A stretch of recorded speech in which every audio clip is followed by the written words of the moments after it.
के तमाम इलाकों में हाई अलर्ट घोषित कर दिया गया है।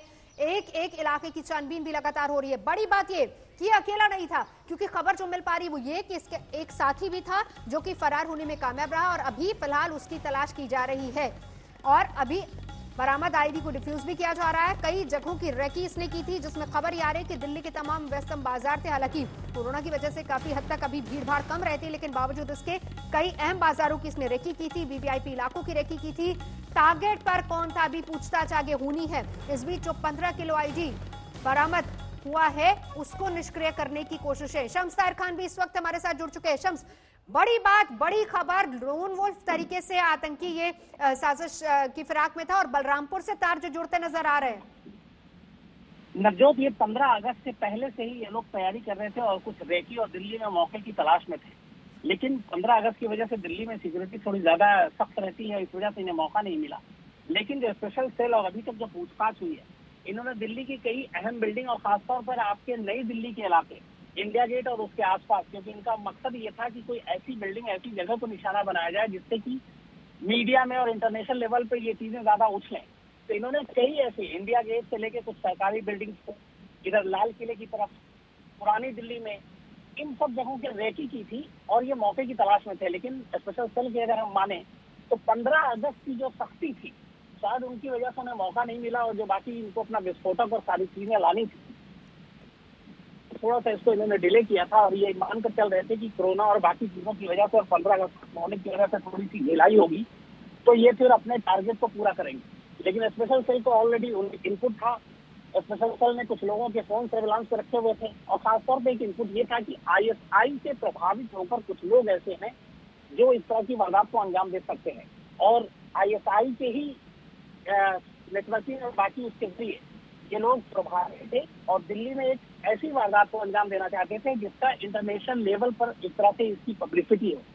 लेकिन सिर्फ और सिर्फ अगर हम स्पेशल की माने तो 15 अगस्त की जो सिक्योरिटी थी और उस वक्त जो सख्ती थी, उसकी वजह से इनका टाइम गड़बड़ा गया और उसकी वजह से इन्हें मौका नहीं मिला। लेकिन अब भी ये अपनी कोशिश में थे कि जैसे ही थोड़ा मौका मिले ये दिल्ली में किसी अपने खास टारगेट को निशाना बना सके।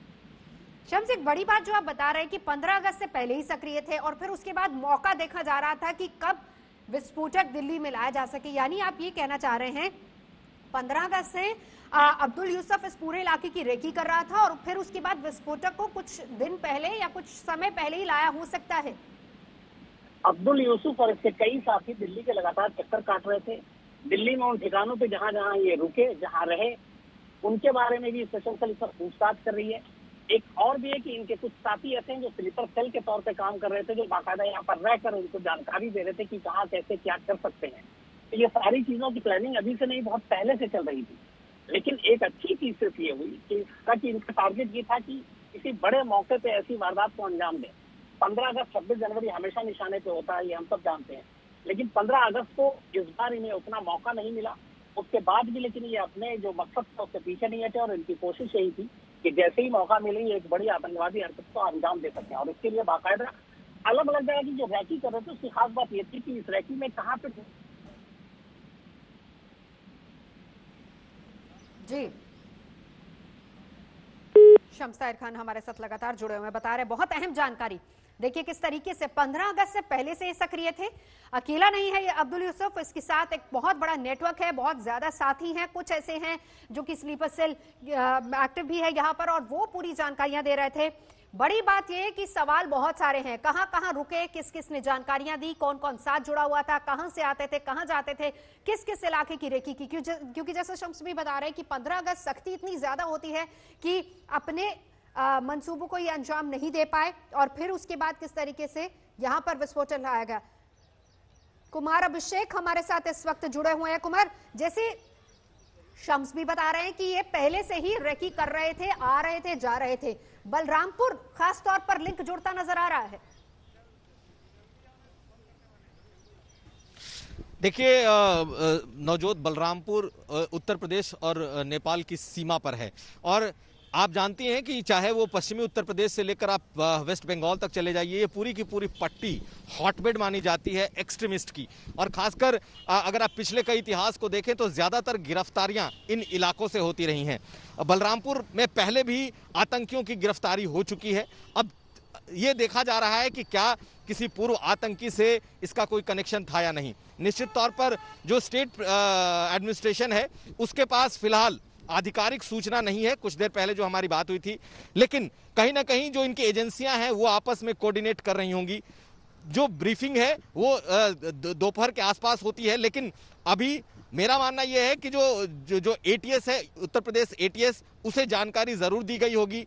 और साथ साथ जिला प्रशासन जो है, जो एसपी बलरामपुर हैं, फिलहाल उन्होंने जो बताया है उसके मुताबिक अभी तक उनके पास कोई ऐसी जानकारी आई नहीं है। लेकिन निश्चित तौर पर हो सकता है कि जो दिल्ली का क्राइम ब्रांच है या फिर एटीएस है, जो स्पेशल टेररिस्ट स्क्वाड होता है, उसकी और एटीएस की कोई साझा रणनीति चल रही हो।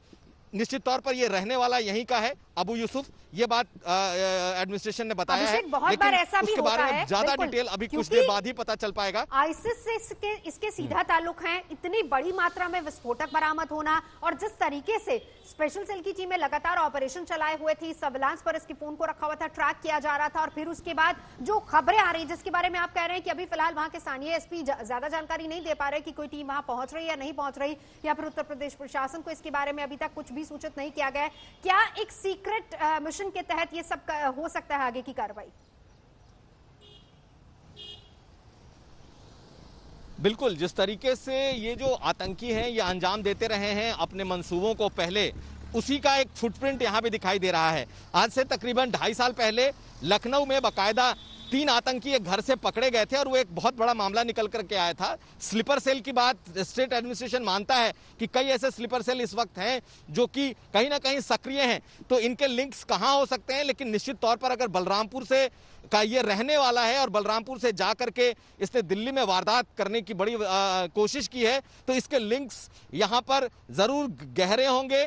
और फिलहाल भले स्टेट एडमिनिस्ट्रेशन इस बारे में कुछ बोलने से मना करे, क्योंकि ये मामला दिल्ली का है और दिल्ली पुलिस से जब तक उनकी पूरी जानकारी नहीं होती, पूरी बातचीत नहीं होती, तो उनके पास इंफॉर्मेशन होगा भी तो वो उतना शेयर नहीं करेंगे। निश्चित तौर पर कुछ देर के बाद जैसे ही इसके बारे में पूरी जानकारी मिलेगी हम लोग बताएंगे। लेकिन ये निश्चित तौर पर जान लीजिए कि ये जो बलरामपुर का इलाका है, जो भारत नेपाल की सीमा से सटा हुआ इलाका है, यहाँ पर कई स्लीपर सेल एक्टिव हैं और एटीएस की नजर रहती है। इस मामले में भी कुछ देर के बाद जरूर इस मामला खुल करके आएगा कि आखिर ये अबू यूसुफ है कौन, कहां का रहने वाला है, कहां से इसने पढ़ाई की है, कब से इसके कहां के लिंक्स रहे हैं। सारे ऐसे सवाल जिनका जवाब जरूरी है मिलना, और इन्हीं जवाबों के लिए खबर जो आ रही है, हालांकि हमारे सहयोगी कुमार अभिषेक लगातार जुड़े, जो बता रहे हैं कि अभी तक वहां पर ज्यादा अपडेट नहीं है प्रशासनिक अधिकारियों को कि कोई दिल्ली पुलिस की स्पेशल टीम वहां पर पहुंच रही है। लेकिन बलरामपुर से पहली बात पूरा लिंक जुड़ता नजर आ रहा है, वहीं का रहने वाला है।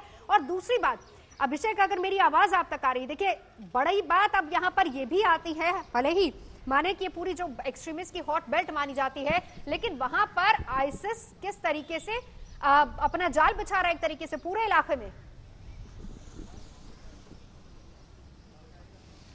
देखिए, जिस तरीके से दिल्ली में ये लोन वुल्फ अटैक की एक प्लानिंग है और उसमें अगर बलरामपुर का एक लड़का पकड़ा गया है, अबू यूसुफ जिसका नाम बताया जा रहा है, इसके लिंक्स विदेश से हैं।